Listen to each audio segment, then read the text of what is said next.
I want to point out that today I will just be discussing three populations of pigweed that were evaluated in 2016 out in the field.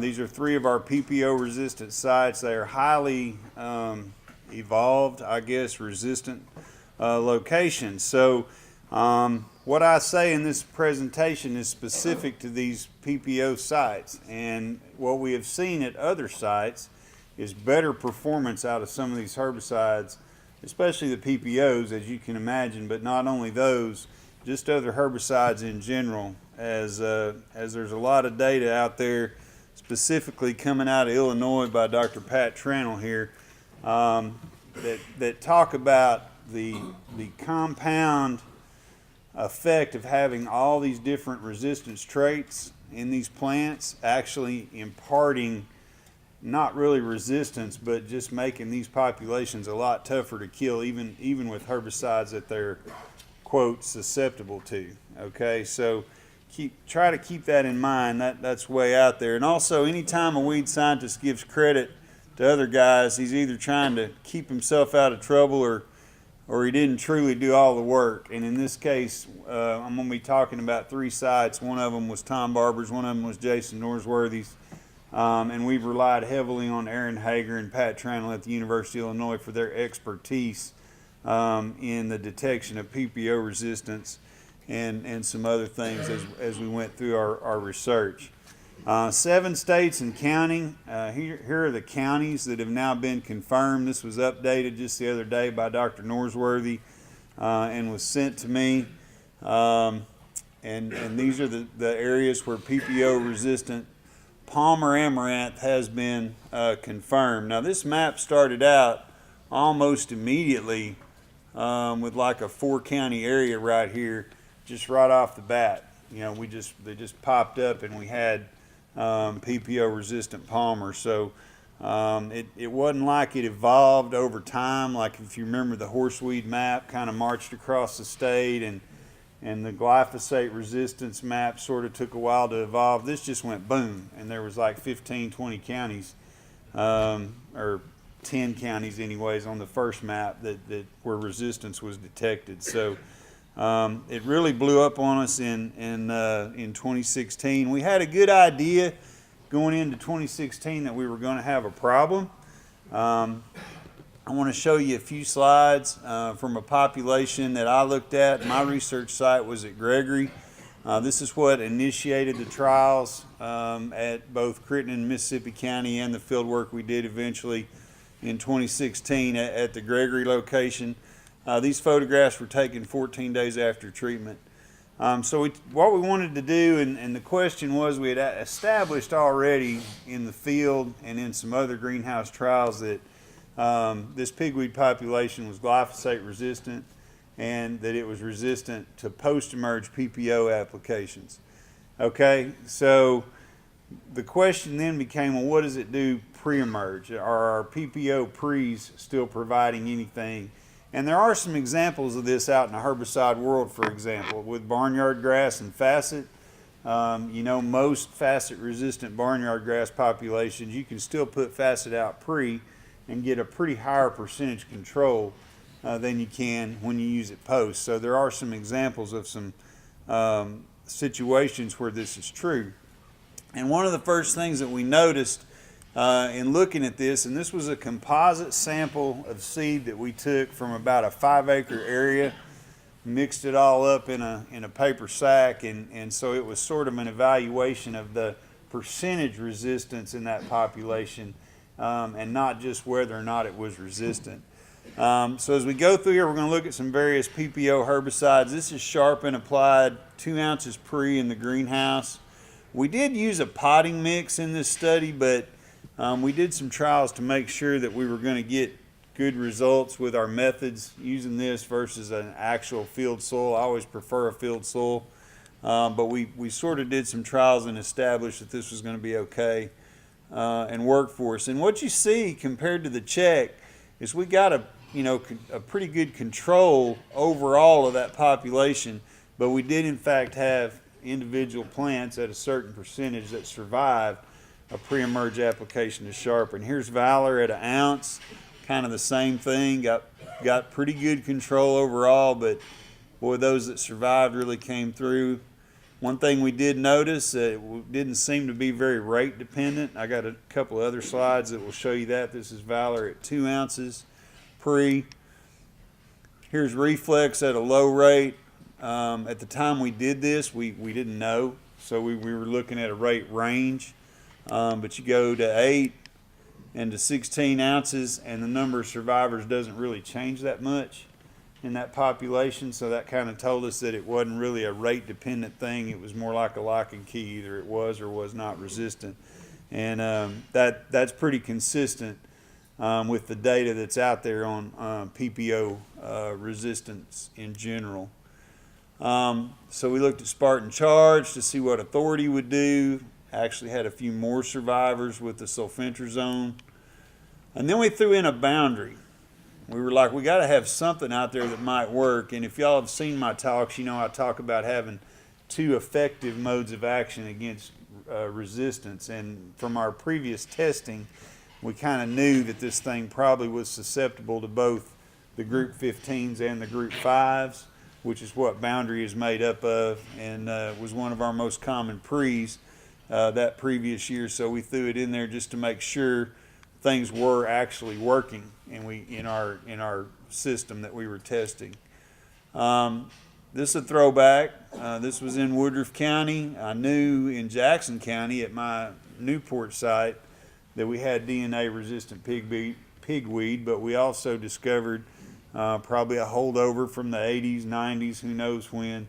But this population was also resistant to pendimethalin. I've had a few people say, why do these look so much better? This is intra-specific competition. We actually thinned them out a little bit, about 50% resistance, so the ones that were left had more room to grow. So that's kind of why that slide looks that way. All right.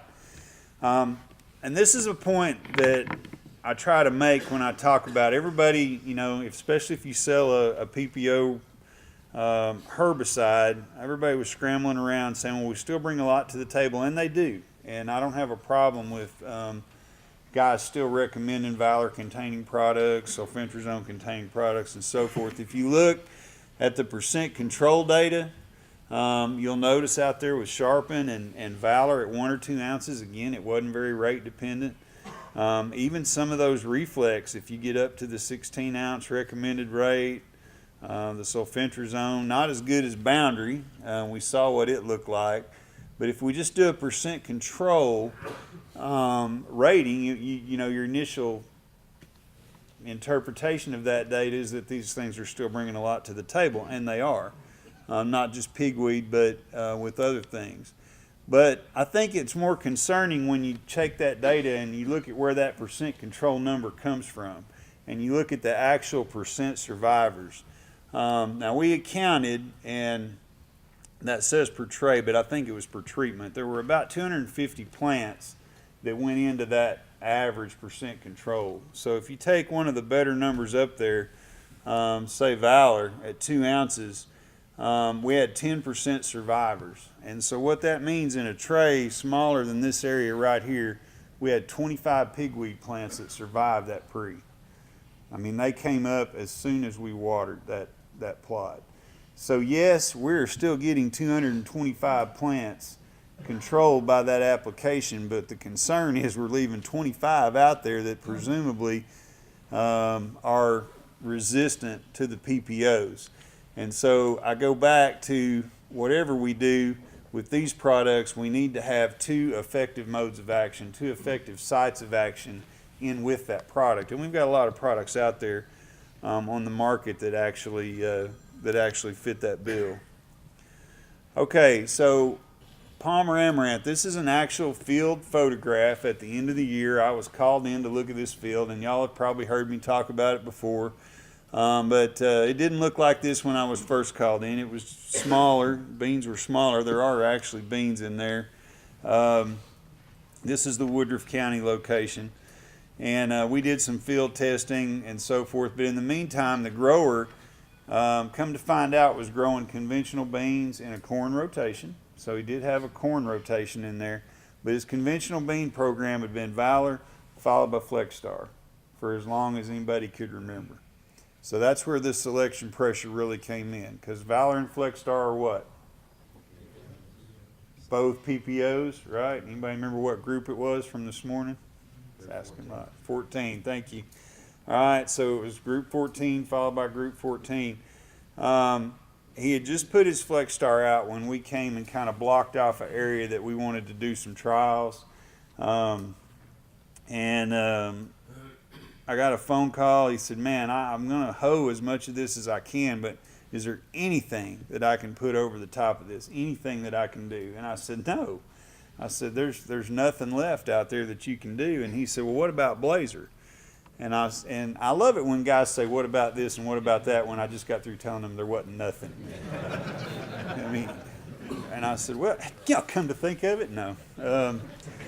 I said, no, it's not going to work. And he said, well, I got to do something. And so we flagged off our plots. We went away. We came back. He had obviously put the Blazer out. And unfortunately, he got about 20% pigweed control, and he burned his beans, I would reckon, about 30%. So it was completely ineffective against that population. But even with that kind of selection pressure, as you saw from the data, we were still getting partial control with some of those herbicides. So through our field testing and our greenhouse testing, we confirmed that this population in Woodruff County, and then later in both of our Crittenden County locations, that we have glyphosate, ALS, PPO, and at least at 2 locations, DNA resistant pigweed. Now that's resistant to 4 major classes of chemistry that we use for pigweed control, and they are no longer an option for this guy on this farm. And it leads you to a disturbing conclusion. We can't grow Roundup Ready or conventional beans on that farm anymore. We can't. Now, if I'm a farmer in Arkansas and I've got this problem, and we've got 3 locations here confirmed that do have this problem, this is not just one site somewhere. And if I just really had to grow beans, what would I do? Liberty, put out a pre and use Liberty Post, okay? So I'd be using Liberty Post. Why would I make that choice? Why not just go pre's? Because we all be honest with each other, we got to have that last post shot, right? I mean, if we want a clean field, you got to have that last option. No different in rice, it's no different in anything. You got to have that last post option. Well, if I do that, I am one herbicide away in the state of Arkansas from not being able to grow soybeans. Think about that. That's a pretty scary thought. So no, I don't care if you continue to use these groups of chemistry, but you better by God be using multiple ones to go with them with effective modes of action to prevent the further development of this resistance. Now this slide's a little bit busy, and actually the person that helped pull this stuff together sent an update, and I'm going to apologize because this is the first one that got sent, not the updated one. But I'm not going to linger on any given point any too long. But all the companies came to us with their pre-programs for these PPO resistant sites, and we actually have them kind of listed down the side, and then a few extra treatments. We had from 7 to mostly 10 site years of data or number of trials where we had these various pre's. So we had 3 locations, but we had multiple trials at those locations. So it worked out that we could average, 10 site years together. There's the guys that ran the trials. We confirmed it already. We came back with post technologies following all these residuals where we could. All the trials, I would say, received adequate rainfall for activation. My location went about 2 or 3 days and then got about a ½ an inch of rain. I could have stood it to be a little bit better, but the pre's did seem to work, and they did seem to break out pretty good. I will say this, when we get to the post applications, they were applied at 26 to 28 days after planting. And for all 3 of the technologies that you would presume would be options, this application, in my opinion, was a little bit late at 26 to 28 days because some of those treatments didn't work very good. pigweeds broke, probably needed to be sprayed at more like 21 days or even 14 days. And you'll notice that we acknowledge that our pigweed size for the post application was 4 to 8 inches. Okay, probably averaged about 6 inches by the time the post treatments went out. If we narrow it down, here's a list of all those treatments. Now we're starting to average them together and group them a little bit. All of these pre-emerge treatments provided less than 85% control out there at that final rating of 26 to 28 days. Now you're like, well, Bob, that's a long time for a pre to last anyways, right? You're probably right. Again, 21 days would be where I would probably look at it. We were waiting to see these things really break out and get ratings out there to see what each pre was really bringing to the table. I want to reiterate at this point, these are PPO multiple resistance sites, okay? At Newport, where I've got a little glyphosate resistance, a little ALS, a little PPO, or a little DNA resistance. A lot of these pre's look really good in my trials this year at Newport and did last out to 26 to 28 days. But I think this is a different animal that we're dealing with when we get into the PPO resistant and multiple resistant populations. But we really had to get down, again, here's our 2 effective mode of action combinations down here in Boundary and beyond before we got into that 80% control or better category. If we narrow it down even further, here are the ones that at 26 to 28 days were providing 85% or higher. You see a whole lot of group 15, group 5 combinations in there. I don't care how you get to it, but we're going to need to be looking at that in 2017 in one shape, way, form, or another. And I don't want to promote or demote anybody's product over the other, but I want to emphasize 2 effective modes of action, and right now from a pre-emerge standpoint, that's group 15 and group 5 until something new comes along in beans. Okay. Now, one of the surprising things, and this has surprised a lot of people that have looked at it, and I think, you know, a lot of the new technologies have been talked up a lot. But again, we put these post applications on at around 26 to 28 days on 6-inch average pigweed. I think most of the labels say 4-inch. Some of these we probably could have come back and hit them again with a second shot. Some did get a second shot. This is the average of whatever we did post. But we're looking at 82 to 89% control with our best options available and our newest technologies. And again, I believe if I'd have put these same trials out at Newport, these numbers would have been closer to all in the 90s. There's something going on with these PPO resistant populations, and that's what we're here to discuss today, is those 3 that we're looking at. So keep that in mind as I make these comments. But again, and this is not a 10 location deal. This is 2, 2, and 3 locations now, as we narrow down which ones got which post treatments. All right. So, is there still a place for residuals after hearing all that? Yes. And it doesn't matter which technology we're really talking about at this point. And one of the reasons for that, and y'all have seen this data before, but for all of these reasons that are listed here, probably my most important one is down here at the bottom. If you're going to do resistance management in Liberty Link, you're going to do resistance management in Xtend, you're pretty much limited to doing that by putting out a good pre. Because again, you can only use one of the other posts. You can only use Liberty Post in Liberty Beans, XtendiMax, or Ingenia Now Post in Xtend Beans. So we're very limited in our options for resistance management, okay? If Enlist gets China approval and export approval, you will have the option of glufosinate or the 2,4-D choline in the Enlist soybeans. So it adds an added layer of help from a post-emerge standpoint. I'm probably still going to recommend a pre because you can't tank mix them if you read those labels pretty close. So yes, we do still have a place for residuals. See how we're doing on time. Okay, just mentioned Enlist crops. I want to give a quick update, and I in no way want to steal Susie's thunder for her update later this afternoon, but I was concerned that some of this information might not be correct. But after what I heard her tell me in the hall, I think we're pretty safe in talking about it today. I encourage you to go hear her presentation for more. We Enlist crops, we're waiting on market approval. Talking about options now for PPO-resistant pigweed. Most of y'all probably know, but Enlist, the product itself is glyphosate plus 2,4-D choline, which is a low volatile new 2,4-D formulation. Timing, and it will have the added benefit of being able to use Liberty or glufosinate in this system.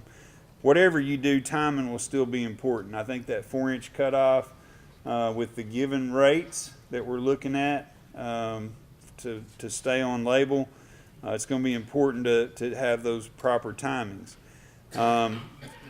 According to the new regs in Arkansas, the 2,4-D ban was restricted for Bayer's 2,4-D choline formulation.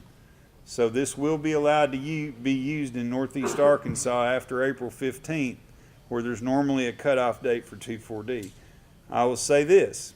If we get out there and we use a bunch of highly volatile 2,4-D combinations on these crops, or if we're careless with our 2,4-D choline applications, they will put that restriction right back on next year. I've been assured of that by the man that represents the cotton farmer on that board, and a few other things if it doesn't work. So be sure and follow the buffers and the specifics that are on all of these labels, and I'm not going to ad nauseum go into all of them, but I am going to give you some scenarios here in just a second. I think Xtend beans, from what I have been told and out there, have been widely adopted, and a lot of varieties have been booked. So I want to talk about them as an option for PPO-resistant pigweed for just a moment. Again, the State Plant Board has put a ban on all DGA formulations after 4/15. What I don't have up here is the only thing you can use, probably as of today, are DGA formulations. That means no acids, no DMAs. All of those are probably no longer legal in the state of Arkansas. Now we talk about pigweed a lot. I don't really believe that dicamba is the ultimate pigweed material. I've never seen that in my trials. Now I have made it work and I've killed pigweed with it. I'm interested in what it's going to do on red vine for some guys. I still see fields over in Crittenden County, along the river, some areas that red vine is kicking our butt, and I think it's going to turn some of those fields into some really pretty fields of beans. This technology's got some interesting fits in a lot of places. There's no grass activity except for glyphosate, and right now there are no tank mixes with Ingenia. XtendiMax, being a DGA formulation, will fall under this ban on 4/15. So just to be clear, we're looking at using Ingenia in season, the BASF Batmasalt of dicamba. Non-traded soybeans, I don't think, unless you've been living under a rock or something, they are extremely sensitive to dicamba movement. So we're going to have to be very careful. Again, just looking strictly at weed control, I don't particularly like dicamba pre-plant unless it's got a group 15 with it. And then I've seen some plots that actually look pretty good, whether it rains or not in some cases. And the half a pound rate, whether it's Xtend and Max or Ingenia, every which way it comes, is very low for pigweed rate. And you're going to, again, have to be at that very early post timing. Most probably going to take 2 applications. It's going to look better with a residual. The federal label, before you even talk about state regs, the federal label for these products is very restrictive. And I'd like to go through a few scenarios in the time that I have left to give you an idea of what we're dealing with on herbicide restrictions. So to set these slides up, the field in the center, let's imagine that's our Roundup Ready 2 Xtend soybean field. And just for fun, let's surround him on two sides with a susceptible crop. And there's a list of all the things that might be considered a susceptible crop. And then let's put a non-susceptible crop like corn on either end going this way. And I've got a few questions for y'all. Let's say we're using XtendiMax in another state, and we have a 0 to 2.5 mile an hour wind. Now this is the federal label. Is this a legal application of XtendiMax? Supposed to be 3. I heard somebody say it. You're right. That is not a legal application of XtendiMax. We're using Ingenia in Arkansas. Is that a labeled application of Ingenia? It is labeled. If the conditions for an inversion are not present. Where's John Schultz at? I'm going to put his number up here so he can determine if there's an inversion present or not. If he's in here, he just vanished. It's difficult, but that's what the label says. All right, let's go back to this same situation, and let's do a 3. Now the wind speed is 3 to 10 miles an hour, so we're legal now, right? No, pretty obviously not, because we're blowing right toward a susceptible crop. Okay? All right, 3 to 10 mile an hour blowing toward corn. All right, we're good on that one. Any buffers on the sides? It's a good question. It's a real good question. Can't get a good answer from anybody. With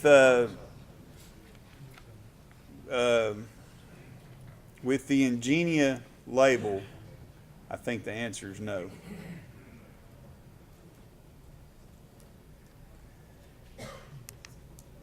With XtendiMax, 20% chance of rain the next day. Is that legal? It's not. The label says do not apply if there's a 20% chance of rain the next day. What about Ingenia? Yes. It's legal with Ingenia.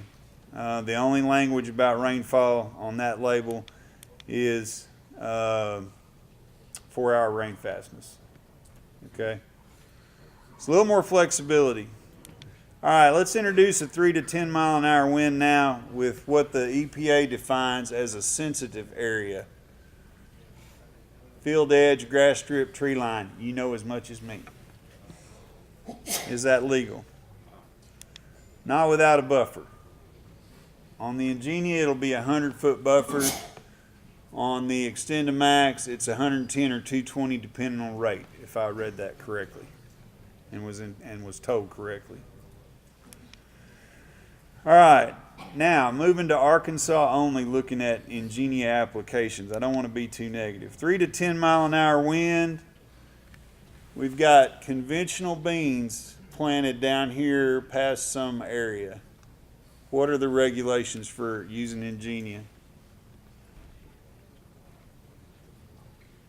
Some of you guys writing this on paper and putting it in guys' recommendations might want to have all this straight if you plan on writing them. Just FYI. I don't know that I have them all straight either, so don't hate me. 1/4 mile buffer. 1/4 mile buffer. 110-foot buffer. I was wrong about that, Keith. That's right. Yeah. That's the way I understand it right there. This is an actual worst case scenario. Did y'all catch that? So we've got a conventional bean field. We have to have a 1/4 mile. We got susceptible on either side. That's 100 foot. We got a sensitive area on the bottom. That's another 100-foot buffer. Now, I'm going to stop the presentation right here. If we're growing and if we're trying to use this technology to control PPO-resistant Palmer amaranth, what are you going to grow in these 100-foot buffers around that field besides pigweed? And always count on Phillips County. So good question to ask. I'm asking y'all because I don't know. I guess you make your own corn buffer or something, you know. You got to keep this in mind, all right? Now, I was getting accused of being too negative, so, you know.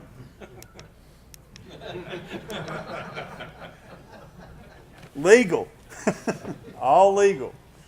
So, extend beans, corn, rice, no sensitive areas. Hey, rock and roll. You're in good shape. So, Rice considered to be, it's non-sensitive. Don't push it. I know it is, and you know it is. Shut up, The Keith. label know it is. Shut up, Keith. It's not a good talk unless I get to tell Keith to shut up. Herbicide won't hurt it. In my mind, it's non-sensitive. And I think, and I don't know if the plant board's in here or not, and they can slap me later if I'm wrong, but I think this has to do with enforcement, and I think this is okay as far as what will be enforced and what won't be. Now, we get back to this situation, there's going to be some enforcement issues. So, but you can see where you could insert rice here, take away this, have a wind blowing this way, all of a sudden you only need a 100-foot buffer on one side. All right. So I don't want to paint too negative of a picture. Hey Bob, is that grass strip, is that considered sensitive area? That's a really good question. You know as much as me. It said sensitive areas, grass strip, tree lines, ditch banks. Somebody called and asked me, what about irrigation canal? It wasn't used for anything except, you know, irrigation. And I said, I don't know. The label's a little unclear. Chet, you want to comment on that? Well, on that, it's still that sensitive area, but this is not related to auxin herbicides. This is new material. Good new point. rules coming out of EPA for all pesticides, including insecticides, fungicides, etc. This is not specific for auxins. You're stealing my thunder, but absolutely. And I don't know how many of y'all were in the, I was going to mention that. I don't know how many of y'all were in the session this morning that talked about hopefully there'll be some changes at the EPA. Hopefully the new administration will see a lessening of some of these restrictions. But this is stuff that's showing up on all herbicide labels. And the weed science societies, in my opinion, have not been up in arms enough over this, because if you look at these buffer areas, you put me a buffer where that, I don't want to flip all the way back through, but say there was a buffer right here, somewhere right along that edge of that buffer, you got a half rate going out of that spray boom hitting that field, unless you've planted a corn buffer or something like that. So you've got a repository for seed and stuff to mature where you may not get good control. And we don't like that at all in the weed science community. So hopefully we'll have some take action groups and stuff like that here in the future. Okay, so what can I do in 2017? Have a plan and be informed. Hopefully, looking at that map, you may be thinking about where your fields are located. You may be thinking about, let's see, I put out some kind of Valor containing product, came back with Flexstar and Roundup last year, and I had quite a few pigweed out in that field. There is a possibility, a good chance, that those may be PPO resistant. And it only takes about 1 year to go from missing 10 or 15 plants in an area half as big as this up here to complete failure, because y'all know pigweed can produce like 1 million seed. And they go through a combine, and the next thing you know, that field is completely streaked up. So make your decision based on sound science. A lot of guys made their decision last year thinking about really high yields. And you know, some of the highest yielding varieties out there that are touted are not Liberty Link varieties. But when you put those varieties in a situation where there's a bunch of pigweed, you have completely taken yield data out of the picture. Because I assure you, those yield trials are conducted weed-free. All right? So if you can't control the weeds, you can just throw the yield thing out the book. Again, I hate getting real terribly specific with brand names, but Group 15 and Group 5, those are our last two pre's that we have with no documented resistance to them, and I'd like to see them used together, which means you need to get on Jeremy Ross's website and look at the list of metribuzin tolerant varieties if you're going to use Boundary or make up your own product using metribuzin. Again, we've seen a lot of value in our trials, especially in non-resistant sites to the PPO chemistry. Don't have a problem leaving it in there, but I don't think we can rely solely on it anymore for our pigweed control, or we're just going to continue to see that map expand. And I'm afraid other states are going to see it expand, maybe even faster than us. I tell other states we kind of learned our lesson with glyphosate, and we had a very good response in 2016 to guys doing other things for pigweed, and I think prevented it from spreading, especially down south, as much. Liberty Link beans, again, I prefer residual with them. Liberty is a group 10 herbicide. We don't have what I would say is documented resistance to Liberty right now. But we have looked at pigweed populations that are harder to kill than others.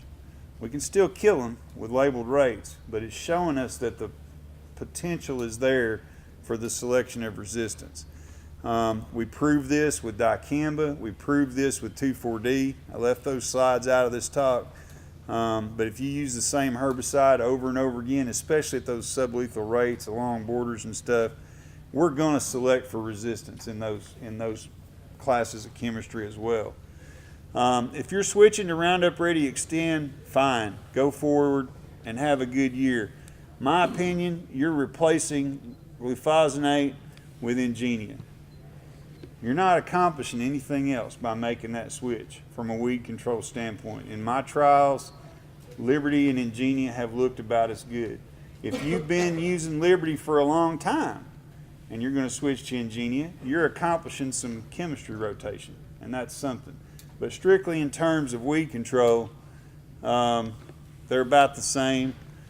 Be prepared to deal with buffers, and don't stop using residuals just because you think this is the new greatest and best thing. The Enlist thing is up and down. I can hear the frustration from the company when I call repeatedly asking them what they've heard about Chinese approval and all that. Kind of on again, off again. So we're still waiting on this market acceptance thing. I'm still going to recommend residuals up front, but having said that, you will have the option of 2,4-D or glufosinate for resistance management options. I want to stress to follow the rules. We had a bad case in 2016 of not following the rules, and the plant board acted. And I've had people call that were furious at me. I didn't have a vote, but they know me, so they called. And I've had people that are great, that are happy. So, it's about a 50-50 split. But what I can promise you is if we do more of that in 2017 and don't do what we're supposed to with these new formulations, we're going to see more regulations in 2017. I can just see it happening right now. And I hear whispers in the corners of the rooms and stuff, and I keep this stuff to myself, but I hear people talking about, well, Ingenia is $10 an acre, and I can order this other stuff for $3 an acre, and by God, that's what I'm going to do.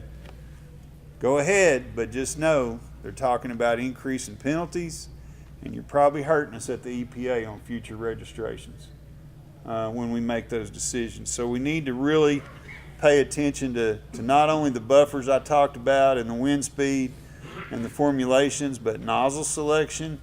There's a whole lot of information on those labels to absorb when you make the decision to go use them.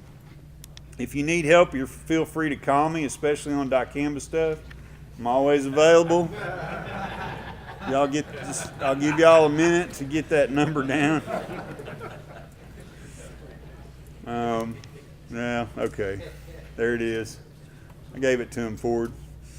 You would anyways if I didn't. It's already out there, Bob. It's too late. I'm shooting for 2,000 Twitter followers, so everybody get on there and follow me on Twitter. Every now and then I screw up and tweet something funny or bad. And it's always entertaining, so hop on there if you haven't. I guess to finish up, we got a couple of fact sheets that may help you out. 2162, 2173 on the website. And I want to thank the Arkansas Soybean Promotion Board for making this work possible.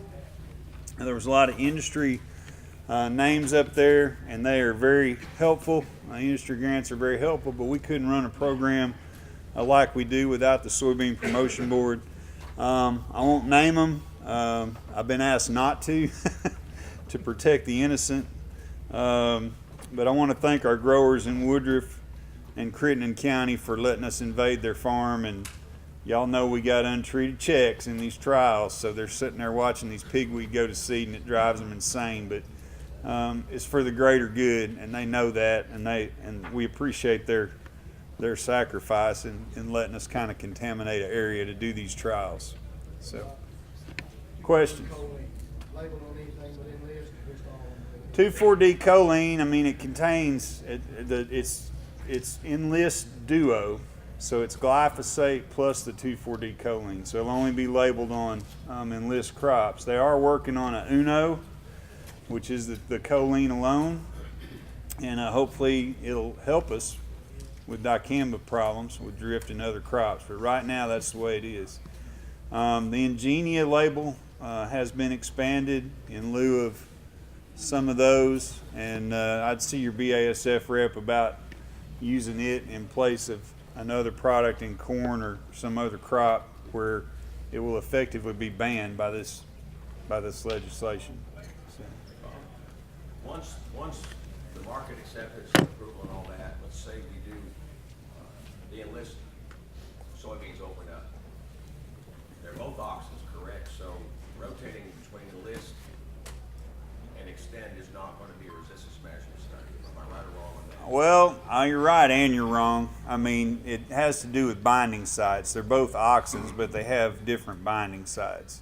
So effectively, from an effective standpoint, it would be rotating separate chemistries. The easy way to test that is they won't tolerate each other. You can't put dicamba on Enlist or Enlist on dicamba. So in my opinion, you would be rotating. Not to mention the other things, the glufosinate tolerance that you would have one of the years in and out. I will mention also, and I haven't seen anything official on this, but I was told, and I hope it's true because I tweeted it, but Bayer got Chinese approval for their first HPPD tolerant trait. Am I right? Am I still right? This is pretty good technology. The next one, this one has glyphosate and HPPD tolerance, and it looks pretty good in our plots. But the next one will also probably have glufosinate tolerance, and it looks extremely good. Depending company mergers and purchases, who knows what we'll have in the future in terms of 3- and 4-way tolerance. We'll have to get real fancy with our flags. One more question. I got a little bit of time left, I think, don't I, Keith? Yes, you do. Yeah. Assuming that the tank mix restrictions open up, whether it's for 13 or for 18 and on down the road, you've always recommended overlapping residuals in all technologies. Is that are you thinking we still want to, where it's practical and we can do it and label, that we still want to, at least thinking along those lines? We're not going to change that recommendation at all.